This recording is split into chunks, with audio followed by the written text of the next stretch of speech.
What's going on? Welcome to the 5-Minute Mindset Podcast. I'm your host, Dr. Colton Olson, and on this podcast, we spend about 5 minutes, I say about 5, give or take a couple sometimes, breaking down and teaching you to apply psychological concepts that world-class athletes, CEOs, coaches, and elite military units use to take their performance to the next level. The key word here is apply. I don't want you to come here and just get a bunch of information and not know how to use it. I want you to leave here every day feeling like you have something in your hands that you can use right away to improve your life. Let's get to it.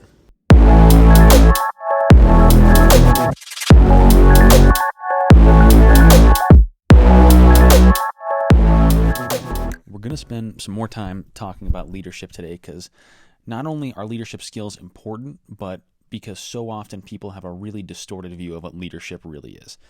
Usually we see leadership, authority, and power as all being pretty much the same thing. And ultimately, this belief system creates a lot of ineffective leaders in sport, in school, in business, and even it messes with relationships. And when people see leadership as power or authority, they believe that to become a leader, they need to boss people around or tell them what to do, bully their way to the top, or force their beliefs onto others. And they also believe that being a leader, the action of it is just yelling at people, telling them what to do, and then reprimanding them when they don't do what they're told.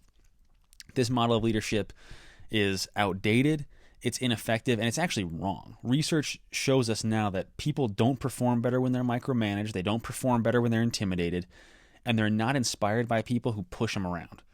Great leaders aren't worried about making people do things or getting their way. Great leaders are focused on creating more leaders. So today we're going to break down what it really means to be a leader that creates more leaders, and then we're going to identify the actions you can take to start becoming a great leader today. So I mentioned just a second ago that we often see leadership as being the same as authority or as power, and I want to explain that belief system a little bit more. The reason we see those things as being equal is because growing up, our parents, teachers, and coaches, they were all in charge of us. They told us how to act, they told us where to go, and eventually that becomes our understanding of leadership. When we're young, that's what we see as leadership. As we get older, this usually evolves a little bit because we see people get named team captains, people become leaders in the classroom, they get elected to class president, whatever. And usually our friend groups start to morph a little bit, and one or two people in each group end up acting as leaders of the group or something like that. But even when this happens, the people that end up in these leadership positions usually just have louder voices than everyone else, or they find a way to intimidate other people. And unfortunately, this trend continues into our professional lives, and we often end up with bosses or managers who lead through intimidation or through bullying. And this is the norm. This happens a lot, but you don't want to be normal. If you're listening to this, I'm assuming you're already in a leadership position or you want to be a great leader someday, and to do that, you got to be extraordinary. And like I said, extraordinary leaders, the ones who create successful teams and winning environments, focus on creating more leaders. So what do I mean when I say great leaders create more leaders?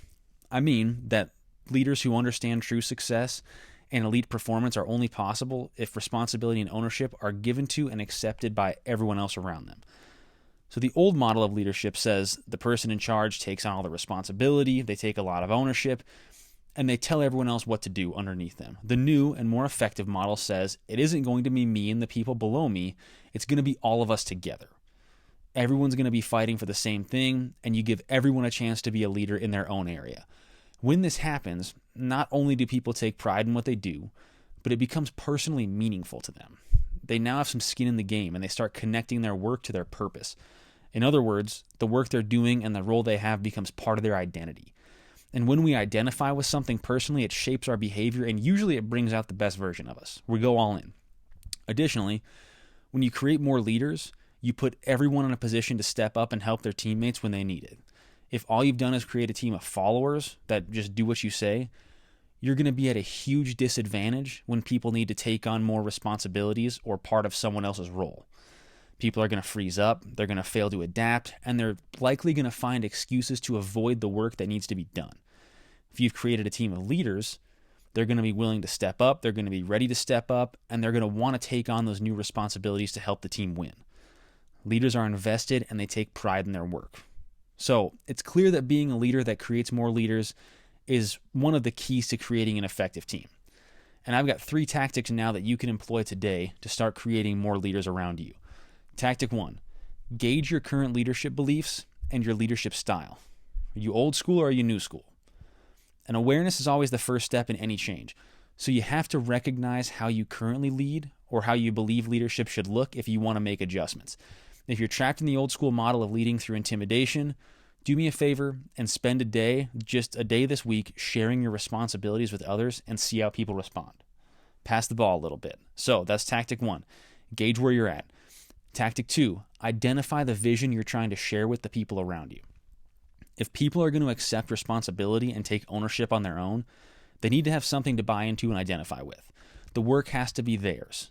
Without a vision, they can't have that. So share the vision. That's tactic 2. And tactic 3, practice sharing leadership every day. Do this at work, in sports, even at home in your relationships. Instead of trying to manage every detail and every person, pass the responsibility. Give them a chance to make it theirs and let them make the team better. I promise people will surprise you. So practice that skill. Be a leader that creates more leaders. That's all we got for today. If you enjoyed the podcast, please subscribe, leave a review, and I'll see you back here next time on 5 Minute Mindset.